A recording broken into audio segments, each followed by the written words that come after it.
The following is a presentation of the Belly Up Sports Media Network.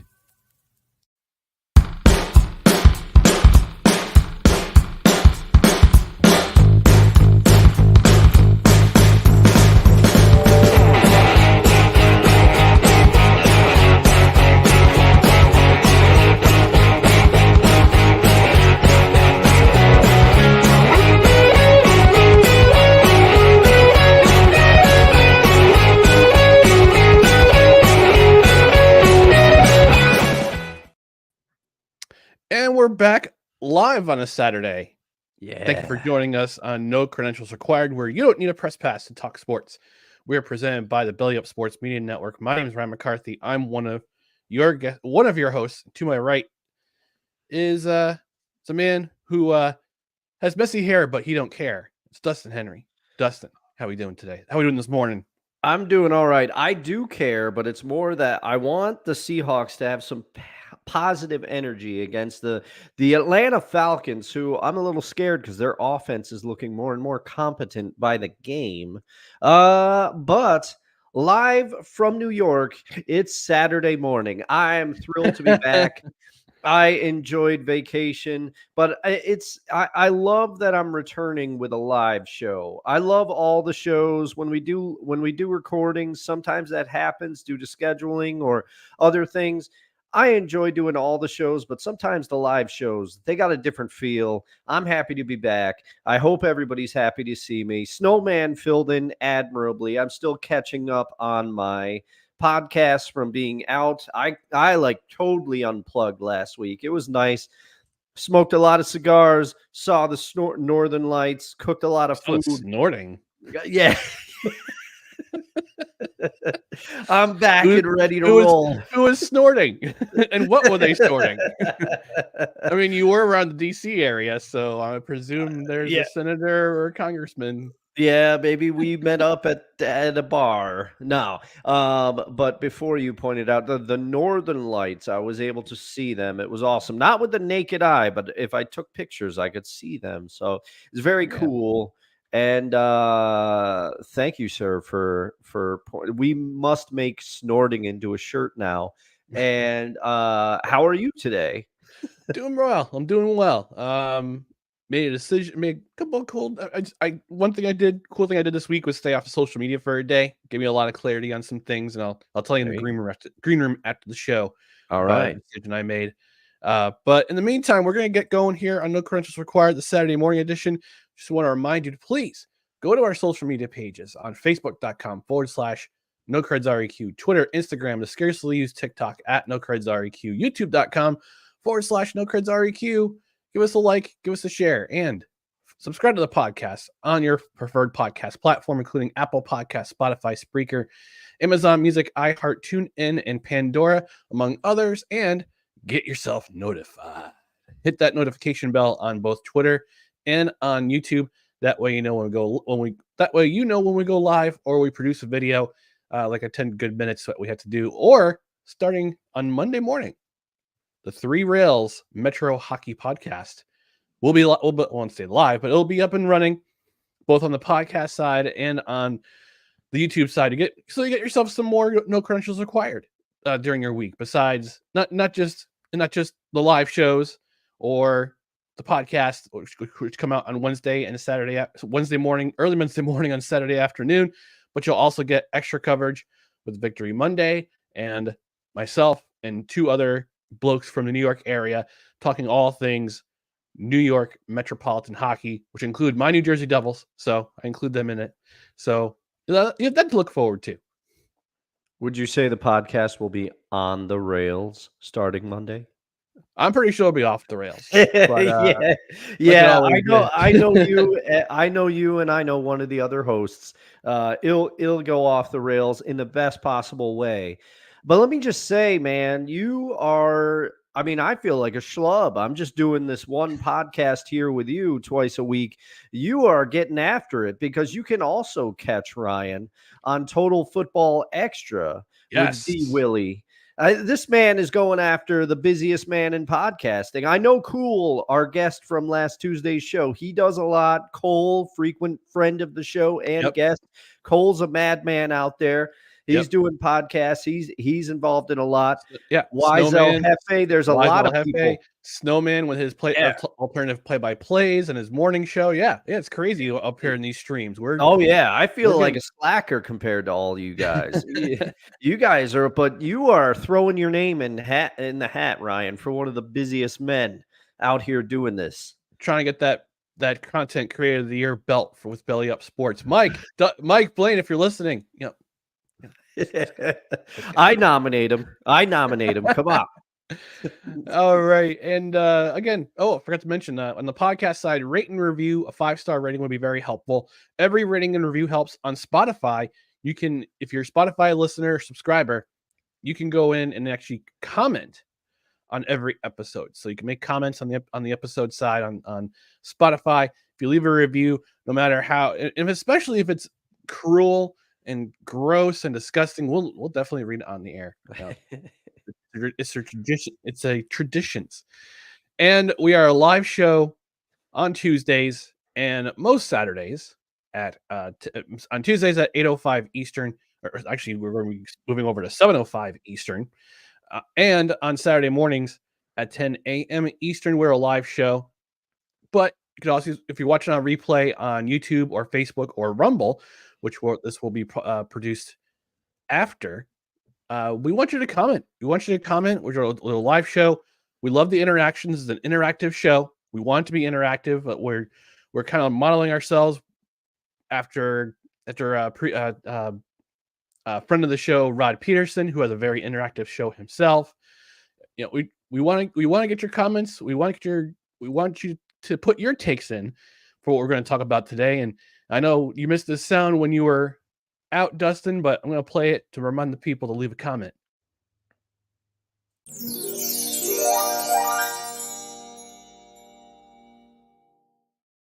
I love hearing those chimes. I know you do. And I know you love this too. Oh yeah. I thank you again, sir. I'm looking at the banner. I know exactly, even though I stepped all over you, I know exactly what you're about to talk about. We are weeks away, and based on the fact that I fell asleep, dozed off on my couch a little bit, for at like 9 o'clock last night. I do not have high hopes for my 24 hours, but we will see what happens. I'm going to give it my best shot, like Pat Benatar. I'll be out there. But on November 2nd, I will be raising money for sick children local to my area. It is Extra Life. It is affiliated with the Children's Miracle Network of Hospitals. The branch that is local to me is the Bernard and Millie Duker Children's Hospital at Albany Med. If you would be so generous, if you are able, I know times are tough for a lot of us out there.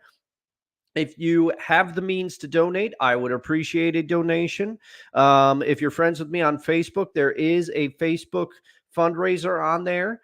But if you are not friends with me on Facebook, or you just don't like Facebook and you're how dare you? You can go to extra-life.org, search for Dustin Henry. You will find me there, and there are ways to donate through the site. Also, swing on by on November 2nd, twitch.tv, eldusto67.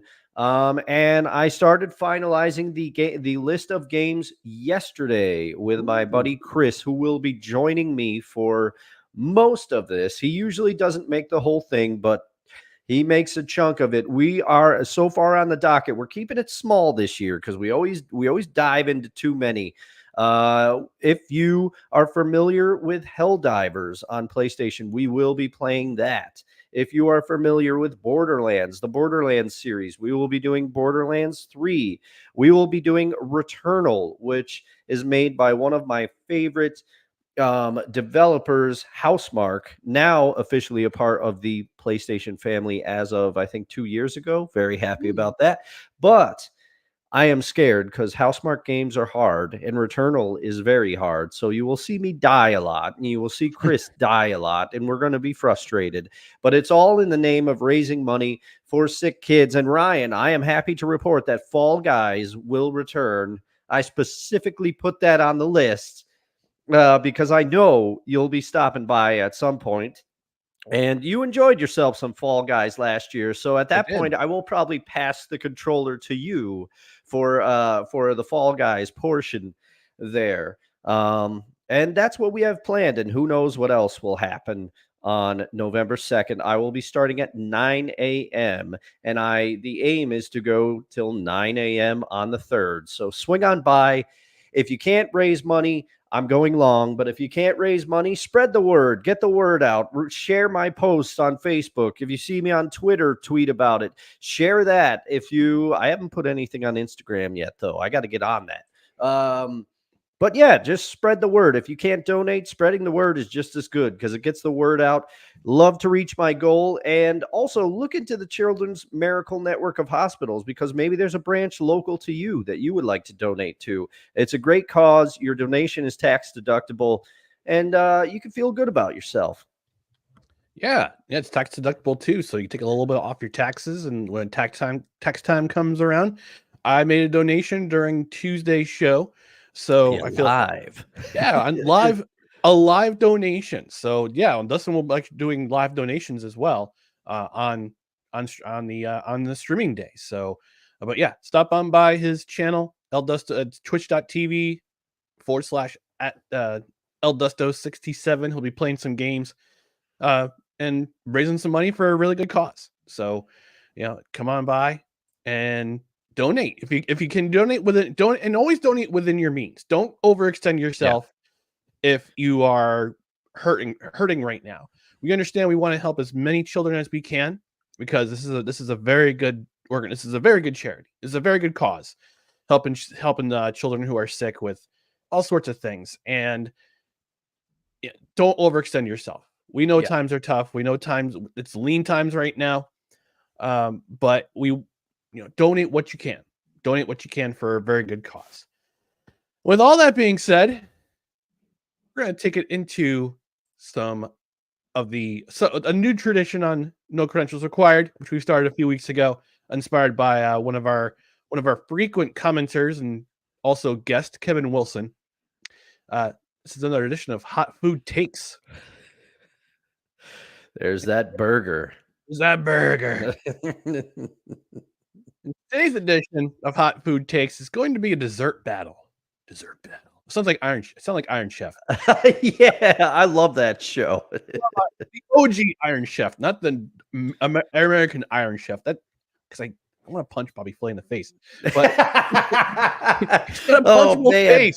He's got a punchable face. What can I say? Ryan, there's a lot of things that make us friends, obviously, but we just found another one because I also have a strong disdain for Bobby Flay. I could not agree with you more. That's right. You lost to you lost to Cowboy Kent Rollins. You also lost to Hattie's Chicken Shack. So suck it, Bobby Flay. But this time around, this is a dessert battle.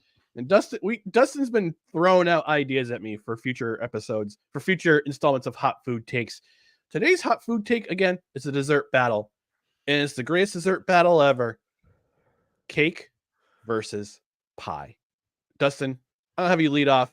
State your case for whichever dessert. And state your case. Give us a reason why. And again, if you're in the comment section, if you're team pie or your team cake, let us know whether you're watching live or you're watching on the replay. So, but present your case, Dustin. All right. Which one do you choose and why?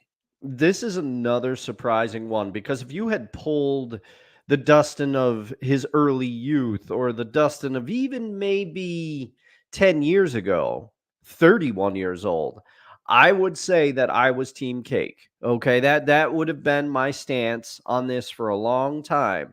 But now I'm an older and some would say wiser man, and I have made the shift to team pie. Now, this is a complicated one for me because I'm not the biggest fan of a lot of fruits.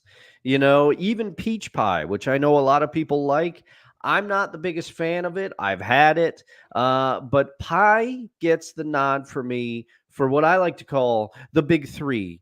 Okay, apple pie, which shout out to my mother. She made the best apple pie. If she was on Earth for 10 minutes and I got to talk to her again and say everything, I know that she would say, "Is there anything I can do before I leave?"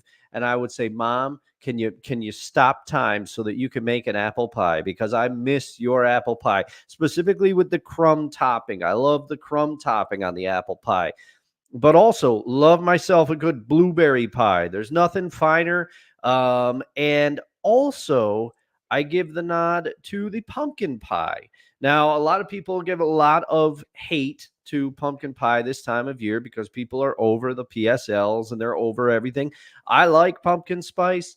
I don't like to have it year round, but those are my top 3 pies. And you could also, some of the chocolate cream pies. Those are delicious. And pie goes great with another late love of my life, coffee.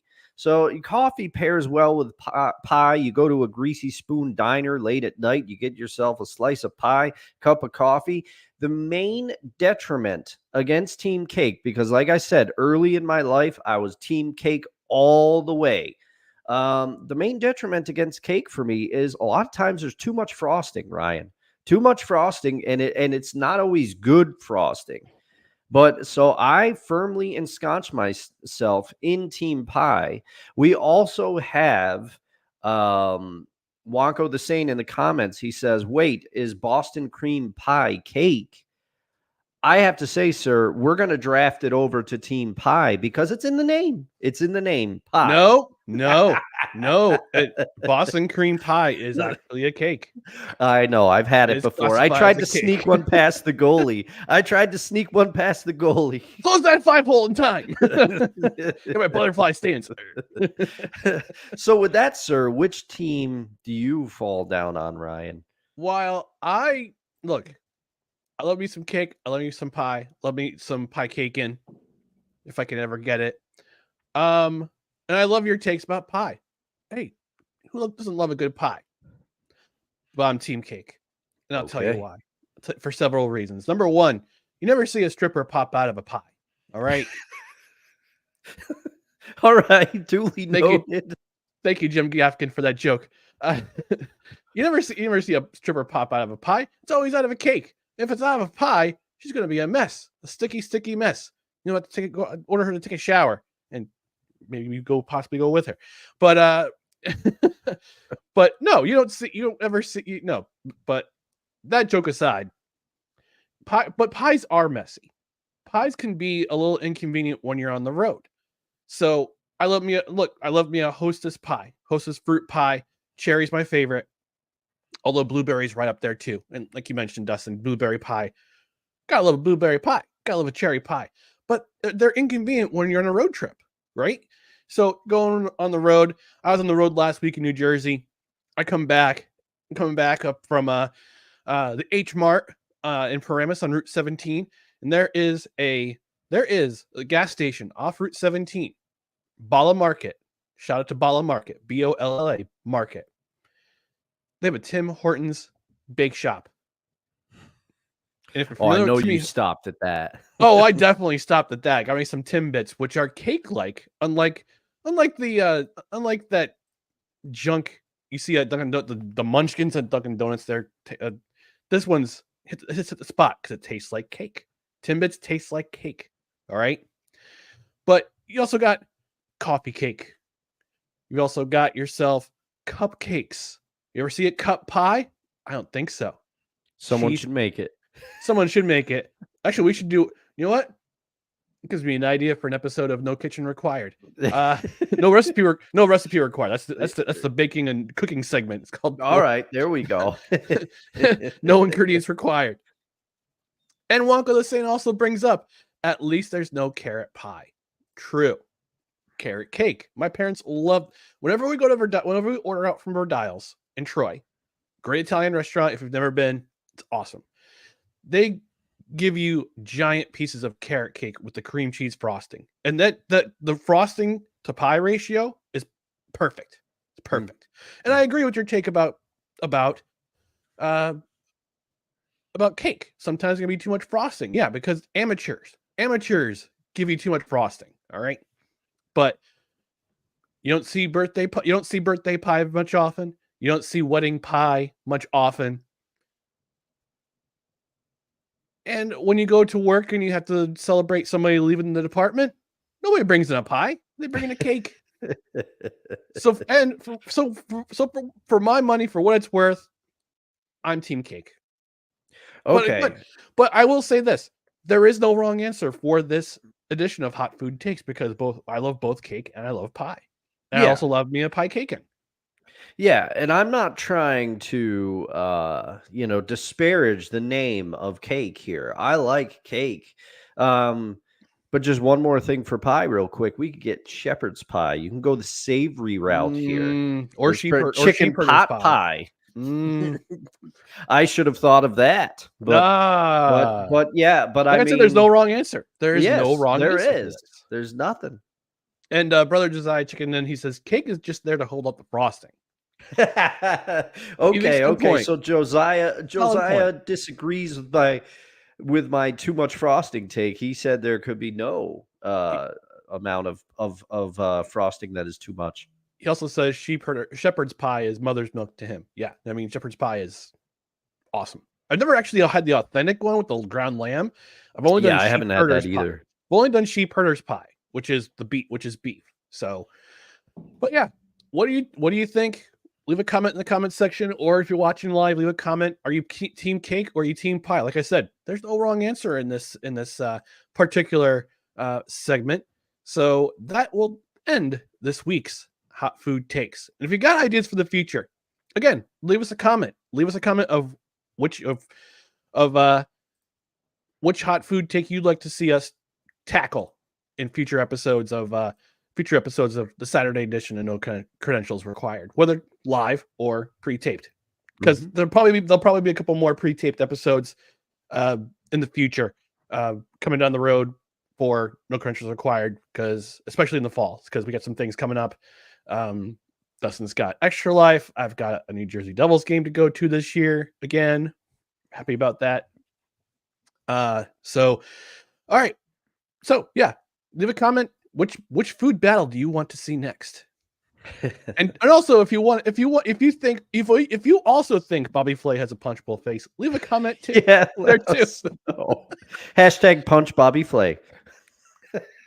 We might get in trouble. We might get in trouble if this goes off. I think Flay has a security team. I don't want any smoke with you. We're joking. All right, we're mostly joking. All right, before we dive into this coming week in the NFL, we're going to dive into some thoughts about the Major League Baseball Championship Series. And I know one of our listeners, Dr. Lady, she always complains about we're not doing baseball enough. Well, we're coming up on crunch time in Major League Baseball with the Championship Series. We figured we might as well offer some thoughts on the Championship Series going on between the National League. You get the Dodgers, the Mets. In the American League, you get the Yankees and the almost said Indians, Guardians. And both series have been all right so far. I mean, I would say the Dodgers having those 2 games in New York where they absolutely just beat the brakes off the Mets. The Mets saved their season last night with a big 10-6 victory. Is time running out for the Mets? Will their time end this weekend? I mean, I'm conflicted about this, okay? Because I kind of want to see a Subway Series. We haven't had it since 2000, that 2000 World Series. But then that means that I know a lot of people outside of New York aren't going to care. But I find myself rooting for the Mets against the Dodgers because of the Grimace connection and because of the fact that the Mets are the underdog. Now, I also would like to see the Dodgers go in there because Dodgers Yankees, and I'm not discounting the Guardians, by the way. That series is not over. I remember when we had friend of the show, Jeff Levesque on. He said that I was a tough Yankee fan. No, no, Levesque. It's just that I am a paranoid Yankees fan. No lead is safe for me right now because I never Yeah. feel like we have enough pitching, and the Yankees have these bouts where their hitting just disappears. Thankfully, that hasn't happened. But there's a part of me that just wants to see what Shohei Ohtani can do on the biggest stage of the sport, because he is a once in a generation player. The aforementioned Dr. Lady at one point, commented at the end of one of our shows. She said, "What do you think of Shohei Ohtani?" And I think it was when he broke the 50-50 barrier. Yep. And I said very fast at the end of the show, this is the type of player that we are going to be telling our grandkids that we saw play.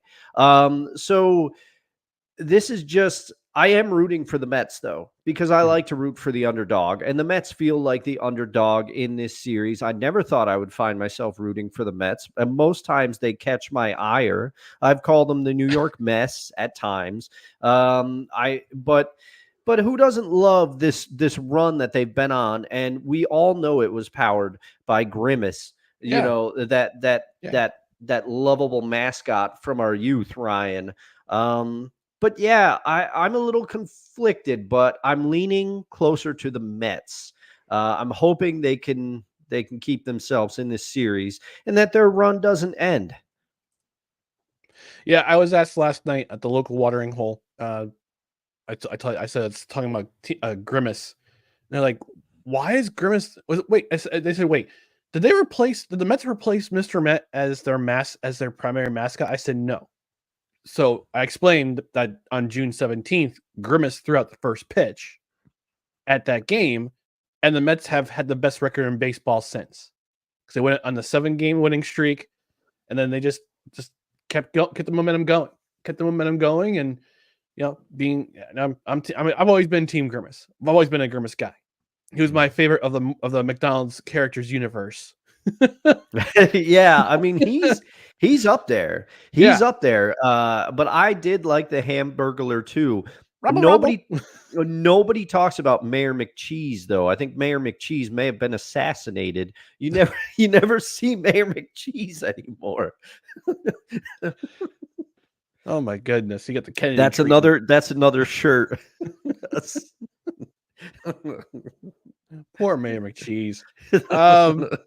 But yeah, I actually, it was funny where I came into the bar as the watering hole I was at while that game was wrapping up and the Yankees were just getting going, and we're just watching. All of a sudden, Mrs. Met comes on screen, and David Ortiz, that player at Rapscallion, gives her a kiss on the cheek, and Mr. Met comes right up and like, what's start throwing fists, throwing hands. Like, you get him, Mr. Met. Yeah.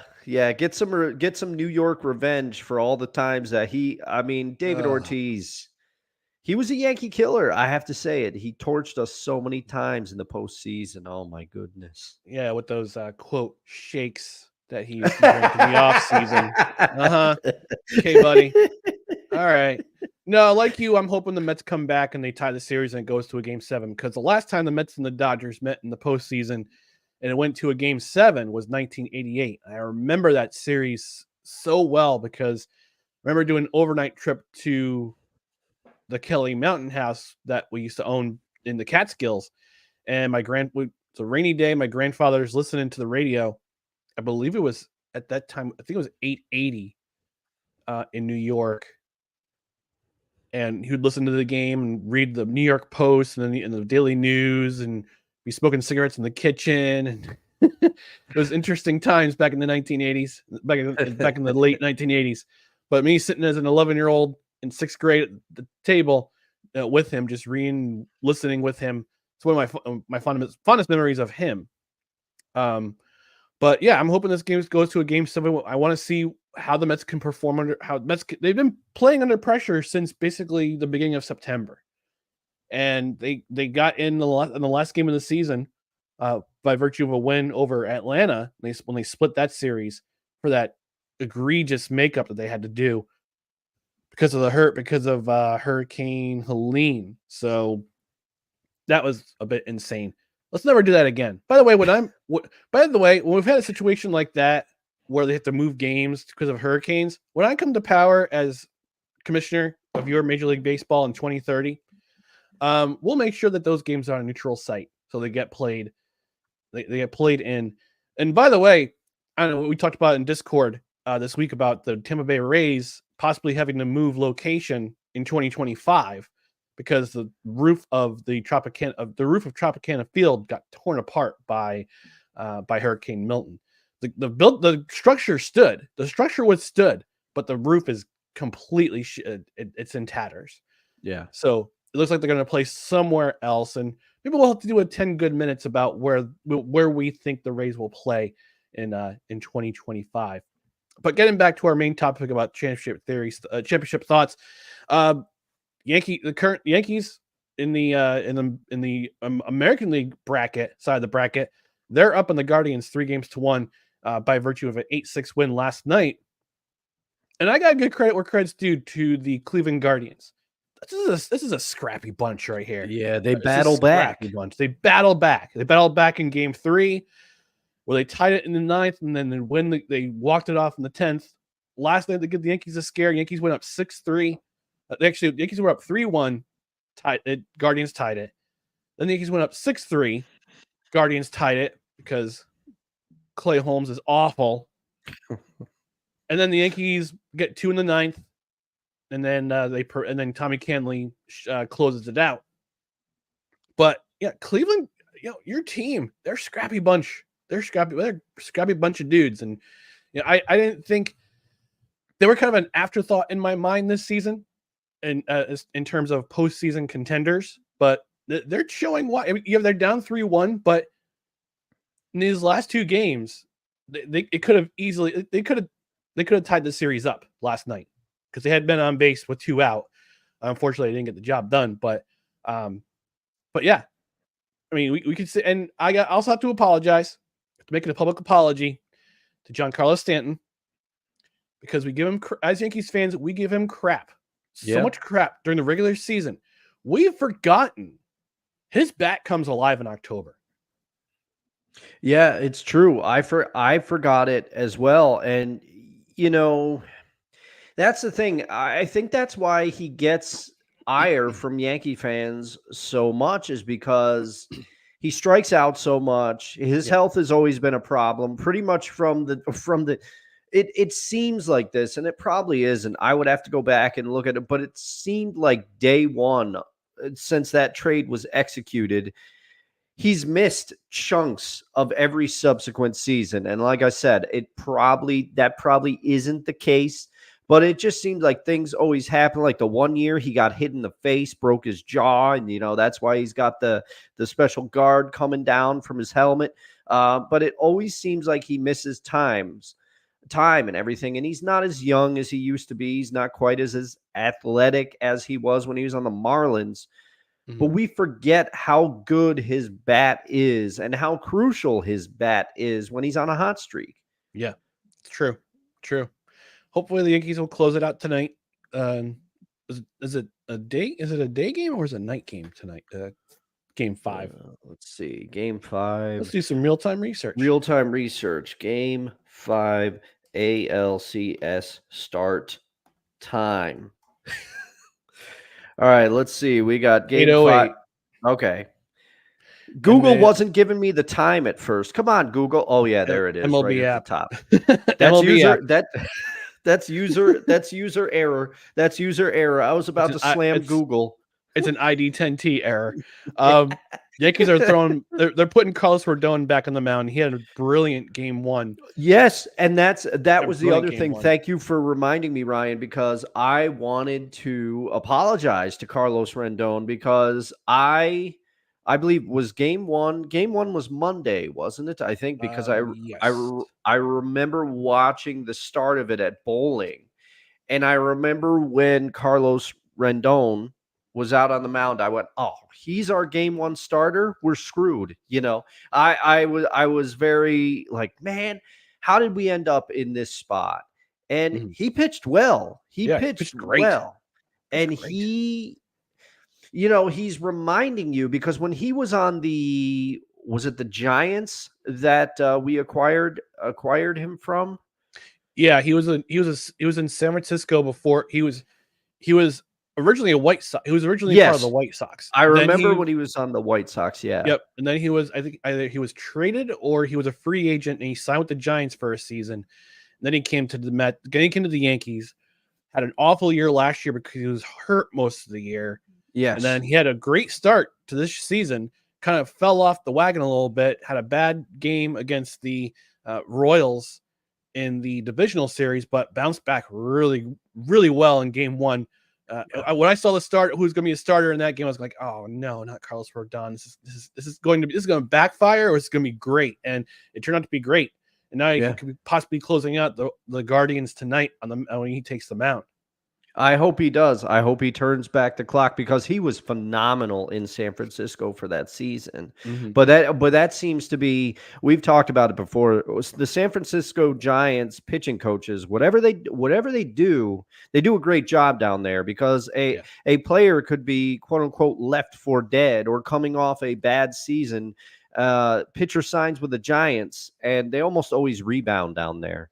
So keep those guys retained. Yeah, for sure. All right, we're gonna actually take. We've gone over 36 minutes already, 35 minutes already, but we're gonna take a quick break. When we come back, we'll finally dive into Week 7 of the NFL. We'll review Thursday night's game for as much as we saw of it or didn't see. And then we'll dive into Week 7, what we're looking forward to in Week 7, what we're not looking forward to in Week 7. But we'll give you all that detail when we return. And thank you for tuning in to No Credentials Required. This episode of No Credentials Required is brought to you by Invader Coffee. For the coffee lover who wants good, quality coffee with no bullshit and no filler, Invader Coffee is an ultra-premium, veteran-owned coffee company proudly delivering only the best coffee your hard-earned money can buy. They aim to only serve the highest quality, organic, air-roasted coffee beans sourced from free trade farms all over the world. They keep things simple. The best coffee at an affordable price in order to provide you with the value you deserve for your morning boost. 100% fair trade, 100% organic coffee beans, 100% air roasted, 100% money back guarantee. Visit invadercoffee.com, enter promo code BELLYUP at checkout, and receive 15% off your order. Excuse me. That's right, folks. Invader Coffee is the official coffee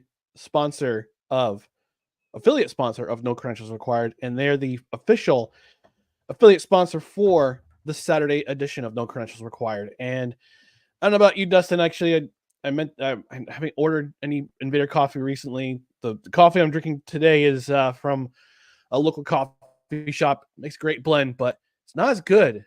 I mean, it doesn't compare to Invader Coffee, because Invader Coffee, you get fresh roasted beans delivered to your door. They're air roasted.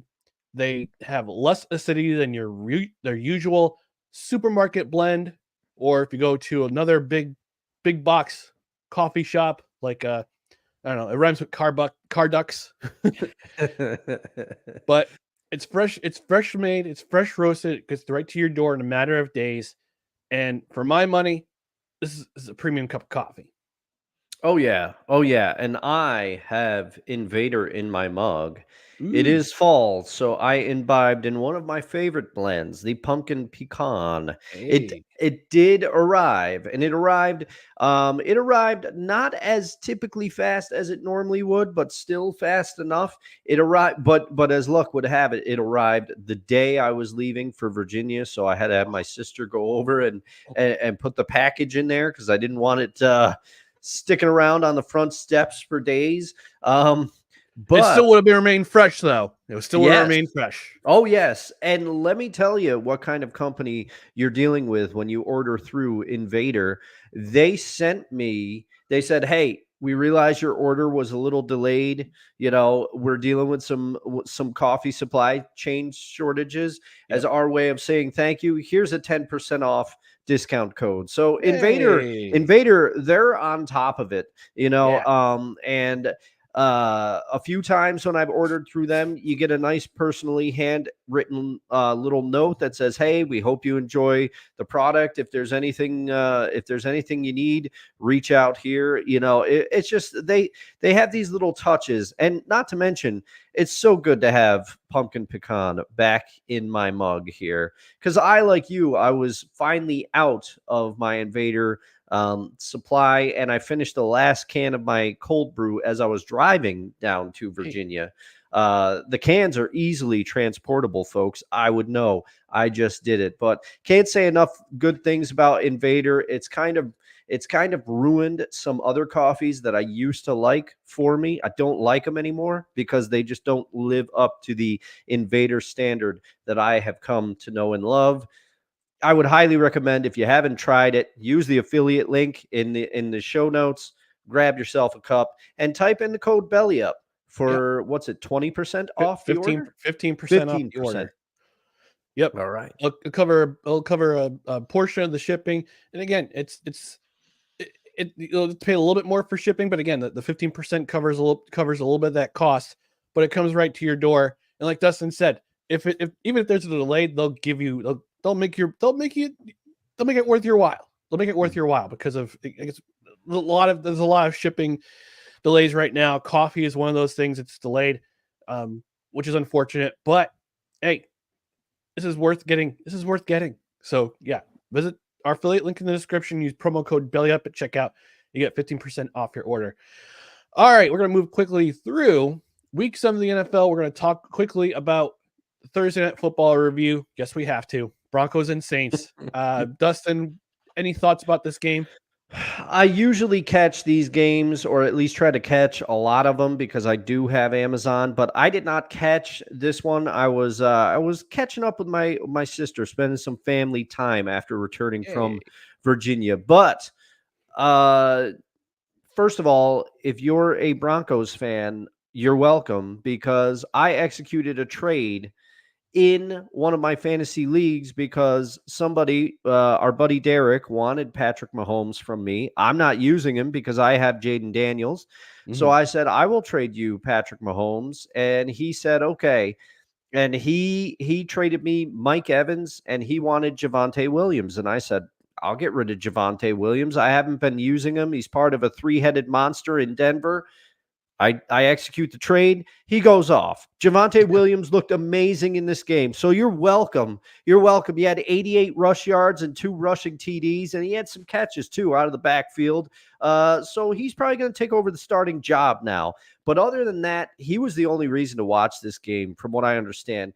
The Saints, your prediction of them being in last place in the NFC South, Ryan, it could happen, because the Panthers, ever since Andy Dalton took over, they're scrappier. They're scrappier than people realize. And the Saints are just going in the wrong direction here. There was if you're a Saints fan, that had to be a brutal watch. They've got some injuries, most notably Derek Carr, obviously. For all the garbage that people heap on Derek Carr, when you compare him to Spencer Rattler, Derek Carr, much better. So sometimes you don't realize what you've got till it's gone. The Saints are in trouble. This was not a game that was must tune in for me. Sorry, Broncos Saints fans.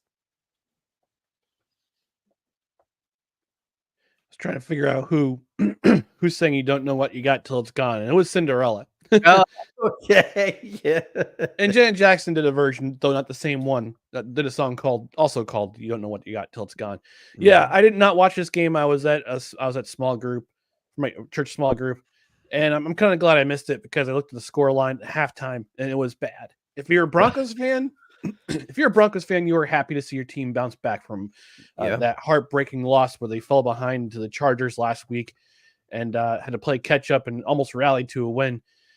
You got to be happy about that. If you're a Saints fan, you got to be wondering if Dennis Allen has finally overextended his stay at the Mercedes-Benz Superdome, because I was looking at social media just for the heck of it. And I follow some Saints fans, and they follow me back. And I guess there was some chance of fire Allen. Their Saints fans are begging to Dennis Allen fired. The first 2 weeks of the season, I was awfully surprised by the Saints, but now they're coming back down to earth. Derek Carr's injury has kind of exposed them a little bit offensively, but you're also throwing a rookie quarterback to the Wolves and Spencer Rattler. Yeah. And it didn't work out. So, and Denver's defense is decent. They're very good. They're very good. I can attest. But yeah, and I don't know. This is just it's tough to watch, and I also have to give credit to the Broncos a little bit. They're doing better than I think a lot of us thought that they would. So I do have to say that. Yeah. Yep. So that was Thursday Night Football. Let's dive into the rest of Week 7 in the NFL. What we're looking forward to for this week. Buys are the Chicago Bears and Dallas Cowboys. I'm pretty sure the Cowboys need it because they're looking their wounds from last week's beatdown, and the Bears are enjoying their bye week because they have a winning streak.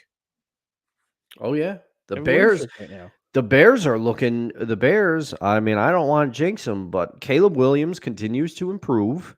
You know, all these people that are coming out and saying, "Oh, he's a bust already," blah blah blah. All these things. The internet is too reactive. I mean, but sorry for stating the obvious, but you can't heap bust on this kid. It was 3 games into his career. He is improving, and the Bears. As much as I've thrown a little shade at head coach Matt Eberflus, the Bears seem to be finding their stride a little bit, and maybe you didn't say his name right. Oh, the Coach Flus. Coach Flus. Yeah, that's mostly why I threw shade at him, because he refers to himself as Coach Flus in Hard Knocks. But yeah, they're finding their stride, and a little glimpse into the sausage, how the sausage is made, Ryan. I almost put for Desperation City, I almost put Dallas versus the bye, because they need a bounce back. Yeah. They need a bounce back in the worst way. And to lose like that to Jerry Jones on his birthday, it was kind of cool. Yeah. All right, we're gonna dive into we got about 15, 20 minutes left, but let's get into the Week 7 of the NFL. We're talking about first the most intriguing matchup of the week. I'll lead off with this one. For my money's worth, it's Lions and Vikings. Lions and Vikings is going to be and there's quite a few games out there that are very intriguing. This one is especially intriguing to me because the Vikings are coming off a bye week, and they still have a perfect record. They beat the bye week last week. Good on them. So they're 5-0. And the Lions absolutely killed the Cowboys last week. It was very satisfying to see. However, they lose Aiden Hutchinson for the season with that gruesome leg injury. And good on Fox Sports for not showing the replay of that injury because it was awful. And by the way, this turf that they use is just it is definitely contributing to injuries, like the one we saw where Aiden Hutchinson sacking Dak Prescott, his toe gets caught in the turf, and then he breaks his leg. So the Lions losing their best defensive player, they still had they still basically skunked the Cowboys. But the winner of this game, they're gonna have the inside track in first place in a very competitive NFC North division. And this division is very competitive. It's surprisingly competitive. We thought the Bears were going to. I thought, look, I'll eat some humble pie here. Another reason why pie. Yeah, there you go. I'll eat some humble pie. I didn't think the Vikings were going to be this good this early in the season. But we got to remember too, the last team that started 5-0 during the season and missed the playoffs were the Vikings. Right. That being said, I didn't think Minnesota would be this good. They are. I didn't think Chicago would be this good. They are. And I thought Detroit and Green Bay were what they were supposed to be, and that were basically competing for the division title. But if all 4 teams make the playoffs, this would be the prediction that I had last year with all 4 NFC East teams going to the playoffs. come true a year later and in a different division. There you go. So that's my most intriguing matchup this week. What about you, Dustin? Well, What's your most intriguing matchup for this week? I think that that's a great pick, and I don't think you should hold yourself responsible. No one thought the Vikings would be this good this Mm-hmm. year. If anybody's out there saying that they knew that they called the Vikings, they're lying to you. Okay, so let's get that out of the way.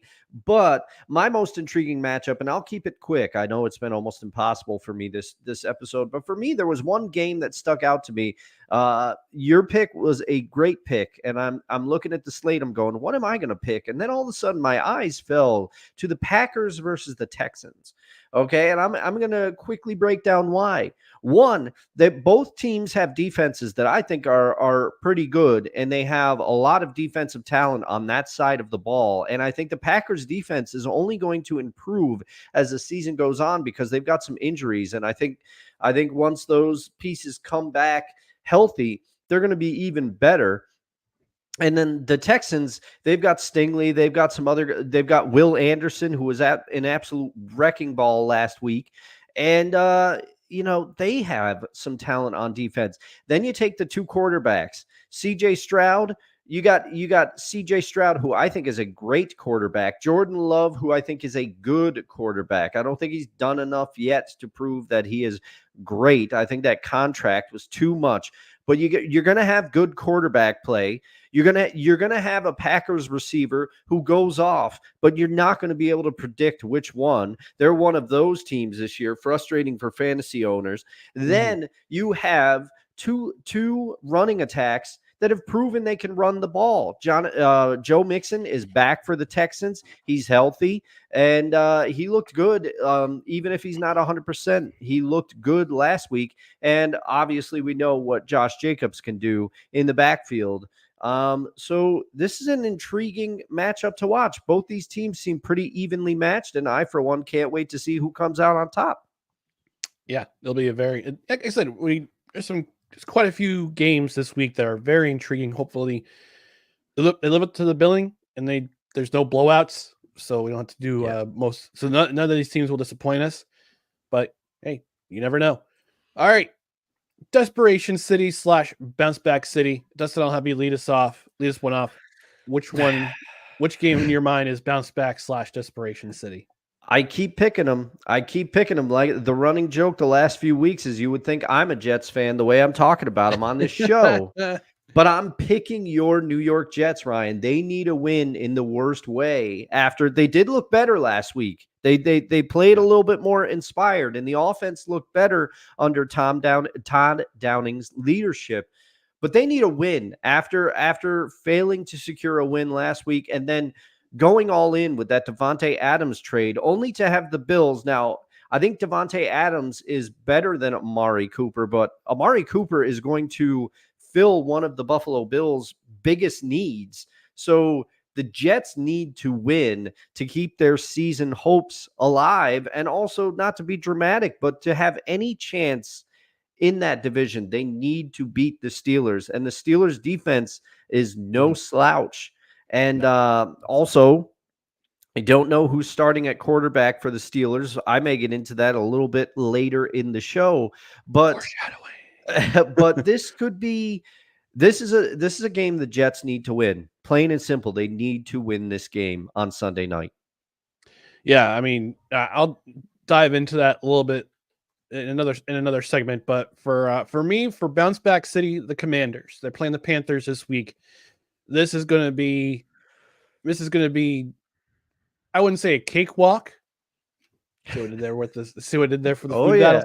Oh yeah. But they've got themselves the Commanders have an opportunity to bounce back from a heartbreaking loss last week. They, like I said on Tuesday's show, they played really well. They took the Ravens to the limit, one of the best teams in the AFC, took them to the limit, had a chance to win. Much punch for punch, basically, with the exception of a couple of miscues here and there. But this is a team that's on the rise, and this is an opportunity to bounce back against, I guess you would say, a scrappy Panthers team, because since Andy Dalton was brought in to play quarterback for them. They've been showing a lot more life in games. So this is the chance for the Commanders at home. This is the game at home at FedEx Field. This is a chance for them to get back on the W horse and doing it against the Panthers, who a lot of us thought were going to be bottom feeders this year. You know, it's an opportunity for them to get back on the board. Yeah, they still may be, but also Chuba Hubbard's been playing pretty well since they made the switch to Andy Dalton.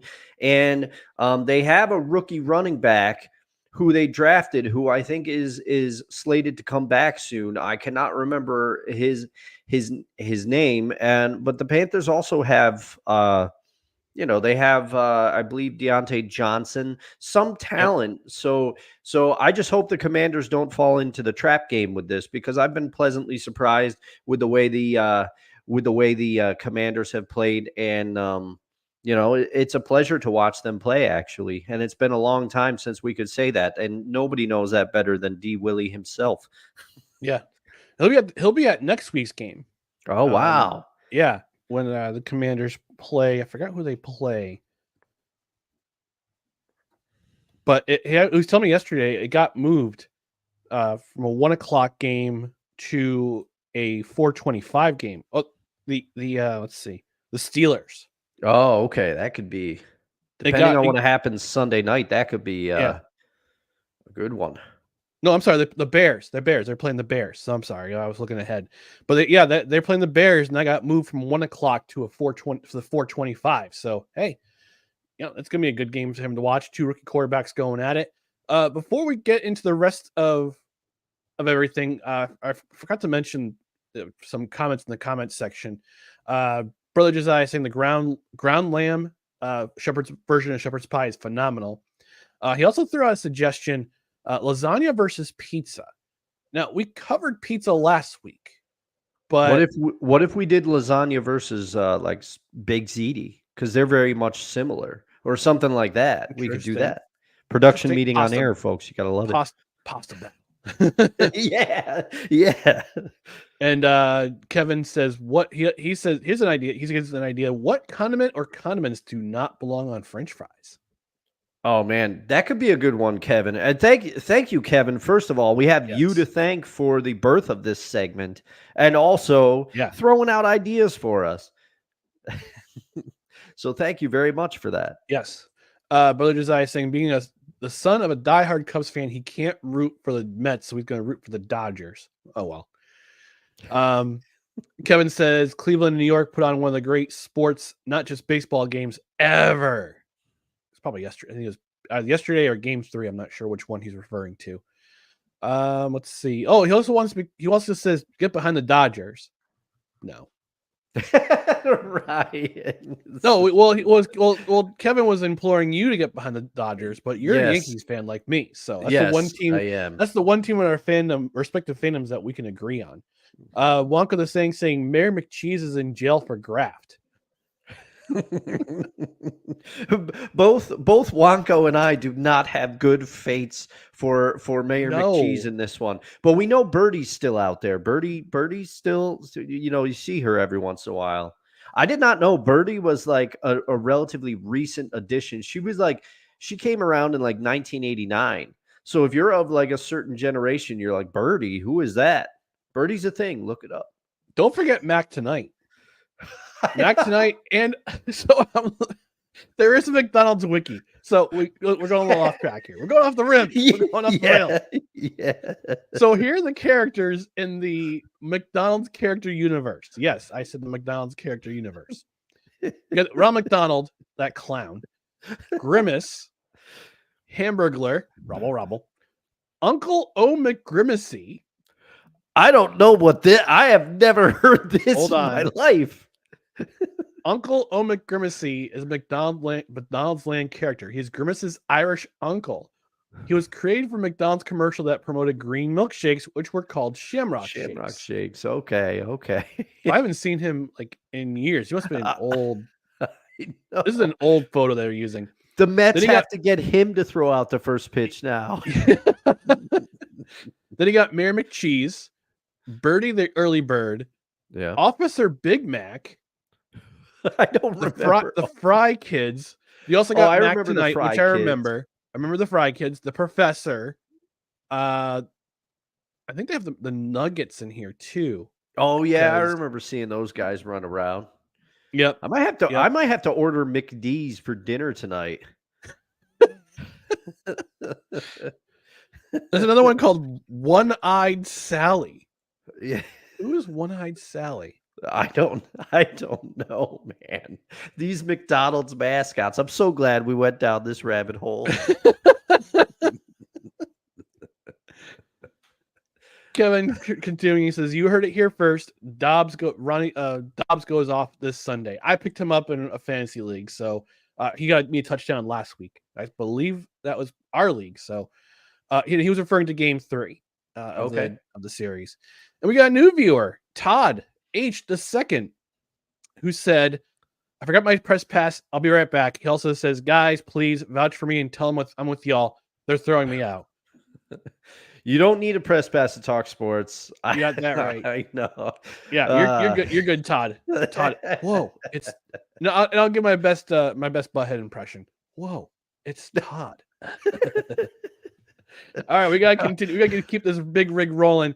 Our self-hatred game of the week, and I've created a new element for this. So here we go. Ready and pull trash. It's always a good one. That's always a good one. Oh yeah, Cole Johnson, legend. All right, self-hatred game of the week. I kind of went in the easy route here. Jaguars Patriots in London. I find it very hysterical that a team called the Patriots is playing in London, but it's equal parts hilarious and equal parts sad because I think London, the football fans in London and in Europe were expecting Tom Brady. Oi, where's Tom Brady? Tom Brady's not here, man. He's gone. He's gone. And they're getting this version of the New England Patriots, who may or may not be with Drake May. He's a game time decision after an impressive game last week in his NFL debut. Both teams are 1-6 coming into this game. They both stink. And you're also stuck watching this game because it's the only game being played at this hour. Yep. There's no red zone. And I don't know about my co-host, but I've got better things to do on a Sunday morning than to watch these two awful teams play. Oh yeah. I'll be I can predict exactly what I'll be doing Sunday morning. I'll be going over to watch the previous season's Survivor finale and having pumpkin cinnamon rolls. And then I'll be back in the afternoon for when the real games start. But watch, okay? It worked last time, so I'm going to say it again. What if this becomes the most entertaining game of the week? Oh my God. Again. Ryan, if it happens, I'll have some powers. I have. Look, it's the Dustin bump. It's the Dustin bump. I have the power now. You're He-Man. Yeah. Hey, I was a huge He-Man fan back in the day, man. Me too. Woo. Me too. All right, your self-hatred game of the week, Dustin. Oh, my self-hatred game. You know, you picked like the best one, and I was like, what am I going to pick? And I'm looking at it, and I said, oh, here's one. My self-hatred game of the week, because this could go either way. All right. It's going to be absolutely terrible to watch the Raiders play. Okay. They just got rid of one of their stars, their quarterbacks, both of them, whether it's Uncle Rico himself, as Drew likes to call him, Gardner Minshew in there, or whether it is Aiden O'Connell, which I think it's Aiden O'Connell's job now. I think he's the one that's going to be in there. And you got Max Crosby, and he's saying, I'm here to win. Wherever I am, I want to win. I don't think you're going to be winning, Max Crosby. Not if you stay with the Raiders. because Wait, they're you mean future Detroit Lion oh man, Max Crosby? what an acquisition that would be. That would be fantastic to fill the hole because Hutchinson is gone for the season, unfortunately. So that would be amazing. But this game is going to be tough to watch because let me tell you, it could go one of two ways. If Cooper Kupp is healthy and back, and the Rams start to get one of their main receiving weapons back, this game could be a blowout because Matthew Stafford's going to throw the ball to Cooper Kupp. Kyron Williams is going to run all over the Raiders, whose defense has been less than stellar. Sorry, Max. And so this game is either going to be a blowout or the Rams, who have had spots this year where they look terrible. If neither team can score, it's going to be one of those games. So either way, I'm not going to be happy to tune into this one. And this is, as you say, thank goodness for Red Zone because it's going to save us this week. Yeah. And to throw another line in the water here, Max Crosby is Michigan born. He played his ball at Eastern Michigan. So Ryan, let me ask you, are you confident enough in this to make it a Rystradamus prediction? hold on. I'm Now getting we there. have to wait for that clap. But Dang it's it. worth it. I didn't load it into this. It's all right. That's all okay. right. No, I'm bold enough to say that the Lions will get themselves. They're loaded for bear right now, and they're going to hopefully. I'm sure Julie from Michigan, she'll watch this later on or listen to it later on. That the Ford family will find a way to open up the checkbook and bring in Max Crosby as a trade deadline acquisition. The trade deadline is on November 5th, so it's only a handful of days away. So they could make this happen in order to go on a run. And again, like I said, it's a very competitive NFC North division. So it's going to be the teams are going to be loading up. We saw this week that Cam Akers got traded to the Vikings from the Texans. So they're coming, and with Aaron Jones being questionable, you got to hear some death. And Aaron Jones is playing this week against the Lions. So I'm going to slot him in there. I need him, but and we saw how they looked a little different without Aaron Jones in there. So this Cam Akers has familiarity with the Vikings, and so we'll see what happens. And Kevin wants to know if you'll be ready to throw it back to the Seahawk game. Well, I'm going to get to the Seahawk game just a little bit, but we'll see. I hope not. Not after the way that they've played, but I'm a little worried because this Falcons offense, they're starting to catch fire. And also Todd H. the second. Let us know your thoughts in the comments on the Amari Cooper trade because I know who you are. We're not going to throw you out. You're with us. We got your press pass. We got your credentials. We got you. All right, moving on to players to watch on offense. Dustin, I'll have you lead off here. Who are you watching on offense this week? Okay. So go back in the rewind machine and go to week 1 because if he plays, which that was one of the funniest moments, I started waxing rhapsodic about, I want to see what Russell Wilson can do. And you played the breaking news drop and you're like, he's not playing. But okay. So again, if he plays, I want to see how Russell looks. I'm sorry. I can't help it. I am a Seahawks fan. I want to see if Russell can still play. I want to see how he looks, especially Russ is used to playing with a very good defense because guess what? It happened back in the day. One of the greatest defenses. I will stand on that. The Legion of Boom is better than the 85 Bears. There, I said it in their prime. But also, Kevin, he has a great last name, as you know. You've mentioned this before. I know both you and I are excited to see what Russ can do if he plays. But I can't pick that as my only player. The other player I picked is the aforementioned Cooper Kupp. because if he comes back, I want to see if he's 100% because he adds another dimension to the Rams. There's no denying before he went down, he was on his way to being the dominant player that he was in 2019. He just adds another dimension to that team. So I want to see how he is, if he plays, if he comes back. So that's why I picked 2, because both of my picks are kind of iffy. And Ryan, with that, I cede it over to you. Homer alert! Homer alert incoming on aisle 17. That's right, folks. Devontae Adams is my home. Oh, jeez. Why is it on a loop? Oh, no, it wasn't on a loop. Okay, never mind. Yeah, it stopped. You're good. I thought it was. All right, player to watch on offense for me this week. Again, Homer alert, aisle 17. You knew this trade was going to be coming. But similar to the Robert Saleh firing, the timing was very surprising. And we got Devontae Adams joining his best friend forever, Aaron Rodgers.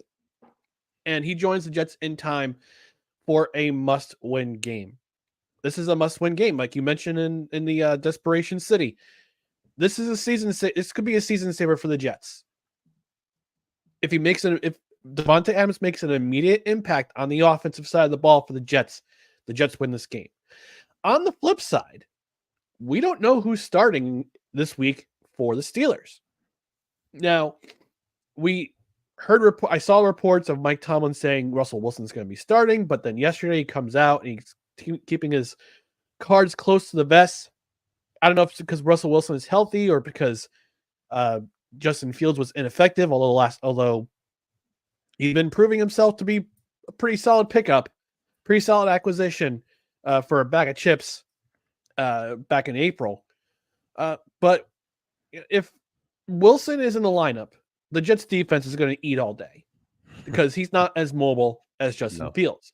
If Justin Fields is in the lineup, the chances for the Jets winning, their chances will be much more difficult because they have a very difficult time against mobile quarterbacks, especially with the way they play. So this is going to come down to Devontae Adams, how he can make an impact on the Jets offense, and it's going to be on Russell Wilson to see if he plays and how much of an impact he'll have on this Steelers offense.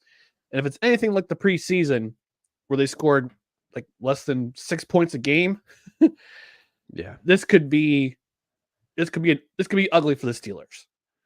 Yeah, that offensive line, if Russ plays, they've got to protect him more because, as you pointed out, he's not as mobile as Fields. Russ in his prime, he would have had enough to get away, but he's clearly lost a little bit of that dimension of his game. Although the one thing that I will give the edge to Russell Wilson on, and I sound like a massive Russell Wilson defender, but he still throws, even though we haven't seen it in a long time. Trust me, I saw plenty of them in his Seahawk career, and I saw more than people remember last year before he was unceremoniously benched in favor of Jarrett Stidham. That still pisses me off. Russell Wilson still throws one of the best deep balls. So if the Steelers, who have some speed at wide receiver, can find ways to take the top off the defense a little bit, Russell Wilson will do a better job, I think, than Justin Fields would of getting the ball to his receivers deep. It's just a chance of whether he actually gets to do that because the Jets defense will go after him with the way that Steelers offensive line has been. Yeah. And I gotta look at the injury report too, because you mentioned him, Russell Wilson throwing a deep ball. I gotta look at the injury report because I know DJ Reed exited last Monday's game with a groin injury, and I gotta find he's questionable for this game. So that'll be but you'll still have Sauce Gardner probably on George Mickens, but it's going to depend. But it's who I saw a clip. George Pickens was talking like Russell was going to play.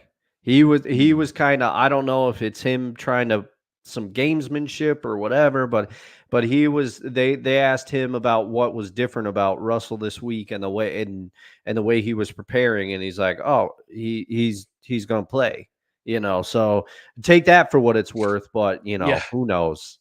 Yeah. All right. We're going to move on to players to watch on defense. Can't have him locked up. He's important to the defense.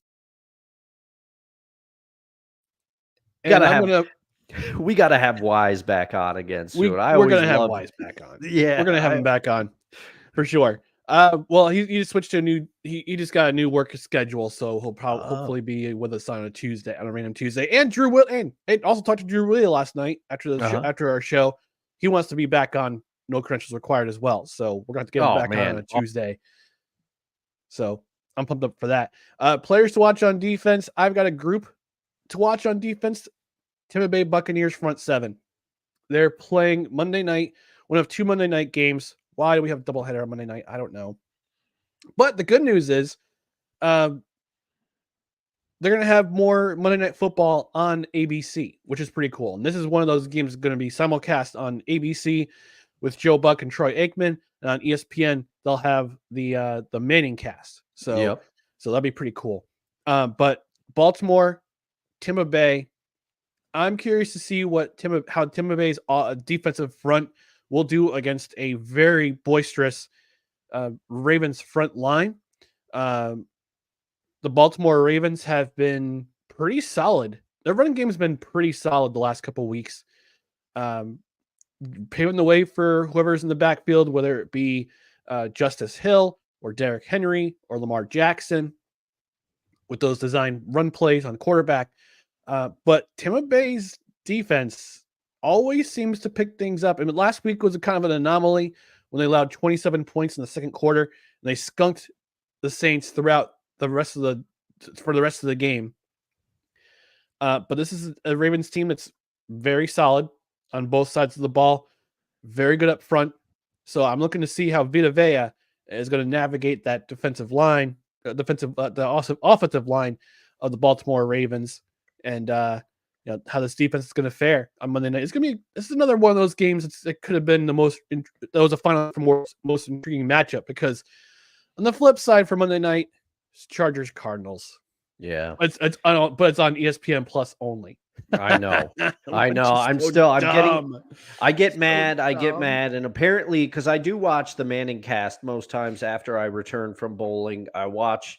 Mostly, I catch the second half of Monday Night Football, but I watched the Manning cast, and they said last week that they would be doing the tail end of the Cardinals and Chargers game as well on that. So you might see part of it on ESPN2/ESPN. I think the Manning cast is usually on ESPN2, but that's because the Monday night game is usually on ESPN. So with ABC, I think you're right. I think it'll be on ESPN. And I'm looking at the crew who's going to call that game on ESPN Plus. It's going to be Chris Fowler, Dan Orlovsky, Louis Riddick, and Laura Rutledge on the sideline. So, oh well. yeah. But I do not like this exclusivity to streaming, and it's not just my opinion would be the same if I had ESPN Plus. It's not just because I have ESPN Plus, but football, specifically Monday Night Football, should be one of those games that everybody could see. And we've talked about it other times on the show. Agreed. And change it. Yeah. Put it back on ABC or one of the major networks. And since ABC is ESPN affiliated, put it on there. Yeah, I agree.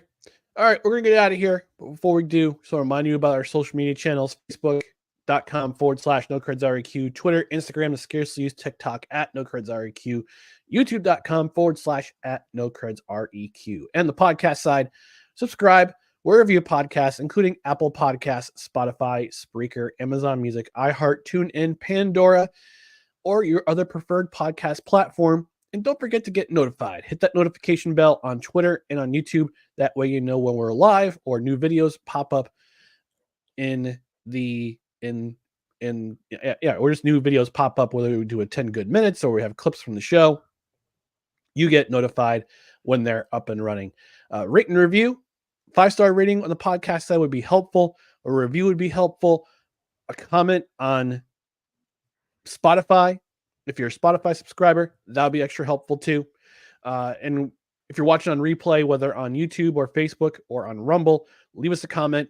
And don't forget about extralife.org. Search for Dustin Henry. Donate. Again, make sure it's within your means. We know times are tough. but make sure you can donate within your means. Help some kids at Bernard and Millie Duker Hospital. Let's help Dustin exceed his goal. He's exceeded his fundraising goal, the last 3 years. We want to help him do it again. This year it's $1,300. Let's help him reach that goal. Yeah. And real quick before we exit, my player to watch on defense is the Seahawks defensive line. Can they generate a pass rush? Can they generate a pass rush at all versus Kirk, 2 Chainz, Cousins, and the Atlanta Falcons? We'll see. Kevin, to your comment, hopefully I won't be throwing up after the Seahawks game, but I'm sure we'll get in touch if it's really bad. Hopefully it's not. They need a rebound. Come on. I'm wearing the hat. Come on. And with that I say, good morning, everybody. Well, not yet. I got to say thank you to the audience. And I'm sorry I stepped on you for not letting your players to watch on defense. But thank you for tuning in to No Credentials Required, where you don't need to press pass to talk sports, especially you, Todd. We are presented by the Belly Up Sports Media Network. For Dustin Henry, I'm Ryan McCarthy. We'll be back here on Tuesday night, reviewing games, reviewing Week 7 in the NFL, and letting you know what our thoughts are. Hey, even by then, we might have our competitors for the World Series, and we may do a 10 good minutes video on the World Series.